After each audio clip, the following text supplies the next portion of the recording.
આજ તો હવાર બનાવીને એટલી બધી ડીશ સમોસાની ને પછી આવી ગયો એક્ઝામ દેવા ભાવનગર અને હાજે ઘરે પહોંચ્યો તો બાજુમાં લગન હતા ને આ બાપુનો જોઈ લીધો અદભુત તાંડવ.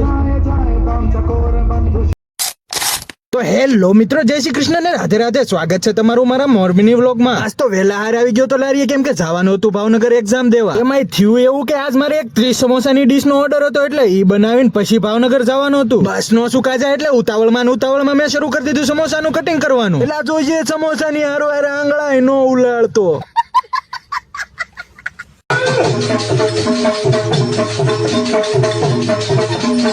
પછી તો મિત્રો આપણે સમોસાના કટકા કરીને ચોઈતરા કાઢી નાખ્યા.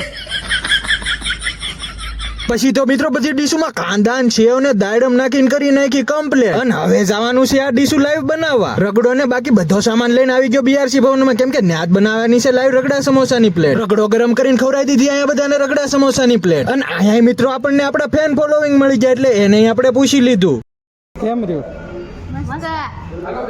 એમને તો રગડા સમોસા બહુ મજા આવી, પણ મારે મોડું ન થાય એટલે હું વેલા છતાં પૂગી ગયો બસ સ્ટેન્ડ અને પકડી લીધી મારી બસ. પછી તો ભાવનગરની 56 કરોડની ટિકિટ કપાવીને મેં કરી દીધું વાંચવાનું શરૂ, કેમ કે ઘરેથી તો આપણે કઈ વાંચીને આવી નહીં. અને થોડી જ વારમાં આવી ગયું ભાવનગર બસ સ્ટેન્ડ અને અહીંથી હવે જવાનું હતું પરીક્ષા સેન્ટર, એટલે કરી લીધી રિક્ષા અને પછી આવી ગયો સરપીપી ઇન્સ્ટિટ્યૂટ ઓફ સાયન્સ. અહીંયા છે મિત્રો મારી એક્ઝામ, એટલે મળીએ એક્ઝામ પછી.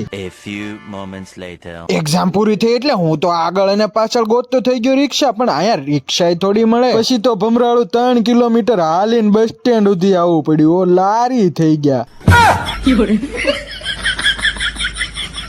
બહુ ઉતાવળ રાખી તોય બસ ચુકાઈ ગઈ, પણ આપણને મળી ગયા ભાવનગરમાં આપણા નાનપણના મિત્રો. પછી તો મિત્રો હારે આવી ગયા નાસ્તો કરવા. અહીંયા આવીને લઈ લીધા સમોસા. ધાર્મિક ભાઈ કે મારે ભૂંગળા બટેટા વગર તો નહીં ચાલે, એટલે એ લઈ આવ્યા ભૂંગળા બટેટા. નાસ્તો પાણી કરીને ખસકાવી મૂકી બસ ગારિયાધાર બાજુ. ઘરે આવ્યા ત્યારે ખબર પડી કે પાડોશમાં લગન છે, એટલે શેરીમાં ડીજે પાડીને આપણે પોગી ગયા રાસ ગરબા જોવા. અહીંયા આવીને જોયું તો આ બાપુ અદભુત તાંડવ કરતા હતા, તો તમે જોઈ લ્યો.